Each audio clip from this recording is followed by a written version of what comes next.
With modern social media, the average person has a broader audience than ever before. Anyone can post on Facebook or Twitter or create a YouTube video that gets seen by millions of people.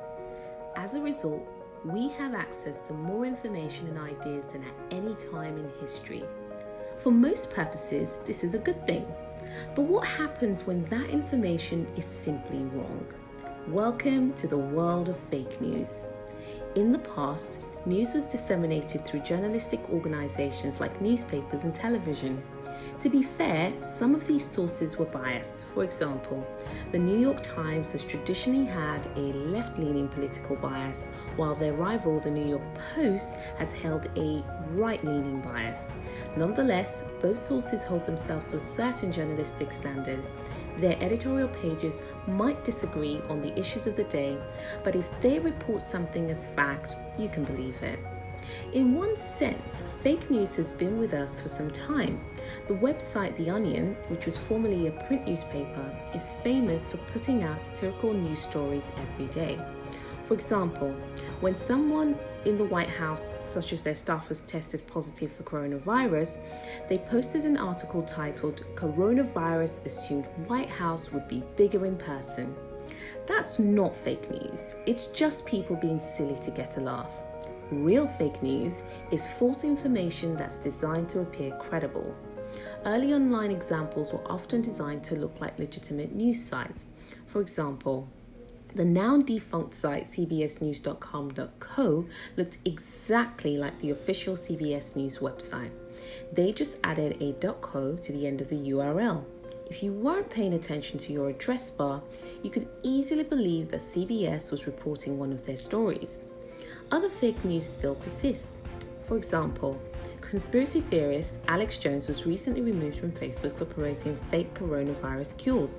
But his website, InfoWars, continues to spread information and conspiracy theories, and people post his videos on social media.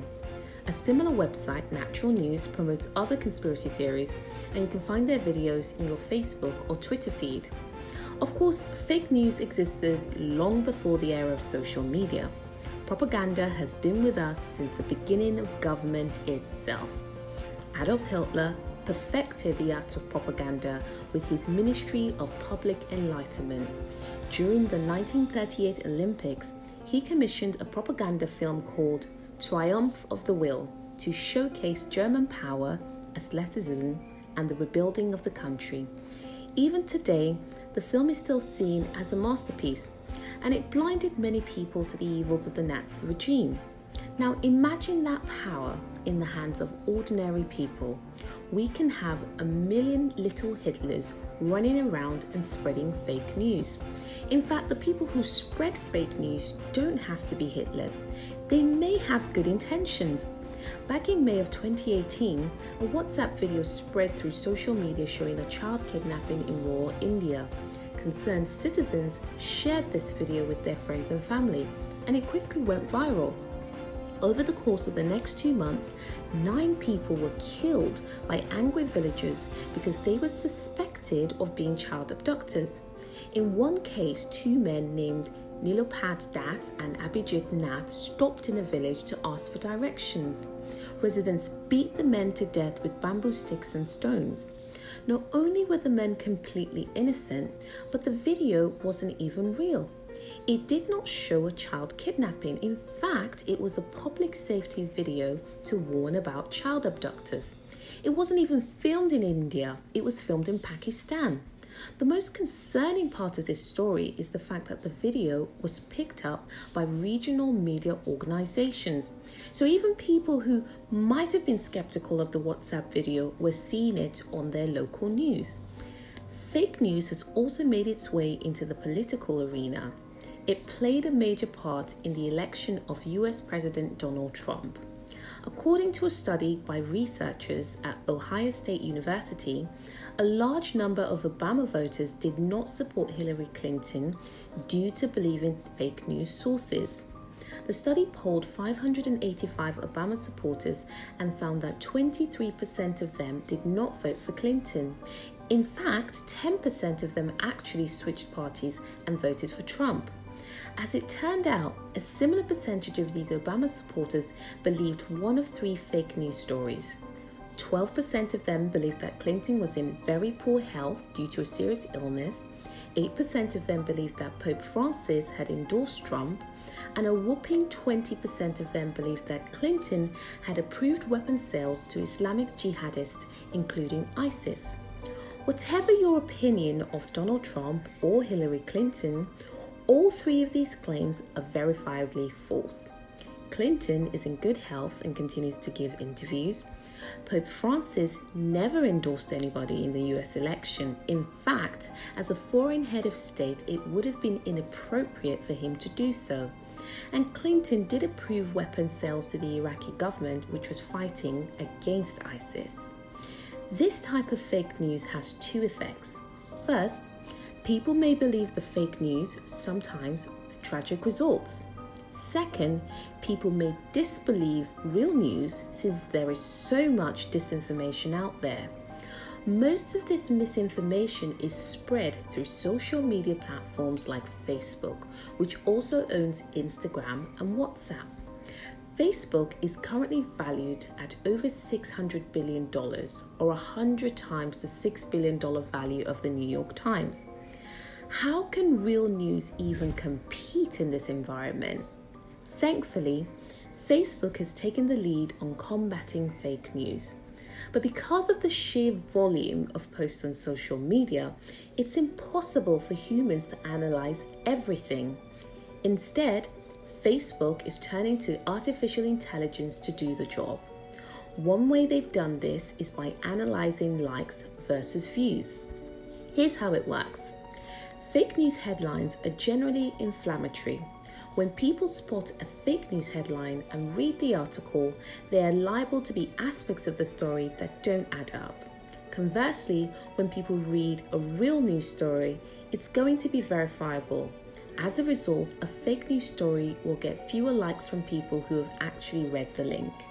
By comparing the like to view ratios of thousands of known fake and real news stories, a machine learning algorithm can learn to distinguish between the two. Once it's been trained, the algorithm can then distinguish fake news stories in real time and flag them for review. This system makes Facebook's news feed more reliable, helping them to keep people engaged on their platform and, of course, continue earning advertising revenue. A team at the Institute of Technology, Bombay, has developed their own system for fighting fake news. They've developed a system called Kawakate, which allows users to distinguish between real and fake news related to the COVID-19 pandemic. Users can submit a news story to their website or through WhatsApp and find out whether or not it's fake news. Kawakate works by crawling fact-checking websites to see if the story has already been debunked. It also checks images and text separately. The reason for this is that in many cases, fake news sites pair their stories with unrelated images. As a result, both the story and the photo need to be checked to ensure that they're real, and the photo is shown in the proper context. One difficult application of fact-checking is when it comes to rumors. That is, a story that might be true or might be false, but where we don't have enough information to tell yet. For example, the popular news site TMZ recently reported that North Korea dictator Kim Jong-un had died. Because of the secrecy of the North Korean state, it was difficult to either confirm or deny the rumor. As it turns out, Kim is alive and well, the story was fake news, but we had no way of knowing it at the time. AI is currently being developed to analyze these types of rumors. It works by analyzing two stages of rumor development. First, someone posts a story and people either support the rumor, deny it, ask a question, or take no stance whatsoever. Next, at some point, we learn that the story is either true or false. By analyzing many such cases, the AI will eventually be able to decide whether a rumor is true or false before the facts are actually verified. That said, all of this relies on human input. If the human input is biased, the AI will also be biased. For example, let's suppose that instead of Kim Jong-un, the fake death story was about an aging celebrity who's suffering from cancer. People might agree with the story, share it, and express sympathy. The AI might make a mistake and assume the story is true. We've already seen this issue with self-driving cars. Because machine learning systems are primarily trained by white male engineers, they have difficulty identifying black people. As a result, they can potentially miss a black pedestrian in the roadway. Now imagine an algorithm that's trained with millions of mugshots. Due to bias in the US criminal justice system, black Americans are more likely to be arrested than white Americans. Could an AI system mark a fake news story about a black person committing a crime as true because it's been inadvertently trained to classify black people as criminals? It's a real concern. On a lighter note, there are also cases where there's simply a difference of opinion. Remember the dress that went viral because nobody could agree whether it was blue and black or white and gold. Due to the lighting conditions, people saw the dress differently. In fact, the dress consisted of black, white, blue, and gold bands. Everyone was wrong and everyone was right. There's simply no way to properly fact check this kind of story without a human intervention. AI might be getting better at spotting fake news sites, but there's an even more insidious threat on the horizon: deep fakes. Deep fakes are fake videos where someone is showing doing something or saying something that they didn't actually do. For example, you can find a video of former President Obama saying, "President Trump is a total and complete dipshit." The problem? The video is fake. Of course it was made as satire, but what if someone tried to use a deep fake to discredit a political rival? Would you believe the video or would you believe the person's denials? Even more distressingly, a whopping 96% of deep fakes are pornographic. For now, it's just celebrities getting deep faked into pornographic scenes. But what if someone did the same thing to a female politician and claimed the video was real? It could ruin her career and her family life. Some researchers are even working on creating photorealistic images from paintings. Using a pair of machine learning networks called Generative Adversarial Networks, or GANs, they can generate a Van Gogh-style painting from a photograph or change a painting from one art style to another. This work has yet to produce photorealistic images, but the research is promising and terrifying. If GANs are able to produce images or even videos from a drawing, people will literally be able to create a deepfake with nothing more than a pencil, paper, and a computer. Thankfully, world leaders are already taking this risk seriously.